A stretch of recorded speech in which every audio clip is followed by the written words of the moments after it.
नमस्कार, मैं हूं शालिनी और आप देख रहे हैं न्यू महाराष्ट्र 24 न्यूज। आइए बढ़ते हैं आज की बड़ी खबर की ओर। आसाराम राम रहीम को बार बार पैरोल। अशोक खरात विवाद पर शिवसेना यूबीटी ने सरकार पर निशाना साधा। महाराष्ट्र के नासिक में कथित ज्योतिषी अशोक खरात से जुड़े रेप मामलों को लेकर सियासी बयानबाजी तेज हो गई है। 23 मार्च को शिवसेना यूबीटी ने सामना में प्रकाशित लेख के जरिए राज्य सरकार पर तीखा हमला बोला है।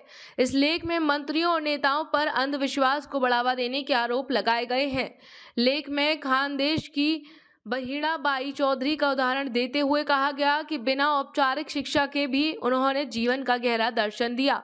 उन्होंने ज्योतिष और अंधविश्वास से दूरी बनाए रखने की बात कही थी। उनकी कविताओं के जरिए यह संदेश दिया गया कि भाग्य रेखाओं से नहीं बल्कि कर्म और आत्मविश्वास से तय होता है।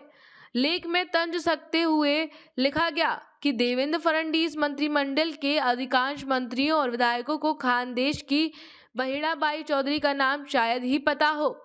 लेख में कहा गया, अशोक खरात नामक कथित राज ज्योतिषी ने ज्योतिष और तंत्र मंत्र के नाम पर कई महिलाओं का शोषण किया। खरात को अब उसके कारनामों के चलते गिरफ्तार किया गया है। कार्रवाई समय पर हुई होती तो कई महिलाओं की आबरू बच जाती।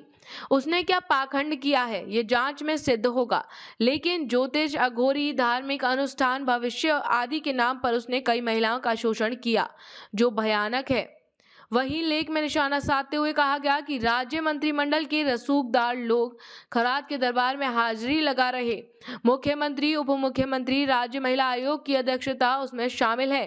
देश के गृह मंत्री अमित शाह से लेकर सत्ता पक्ष के कई लोग अशोक खरात के प्रशंसक थे।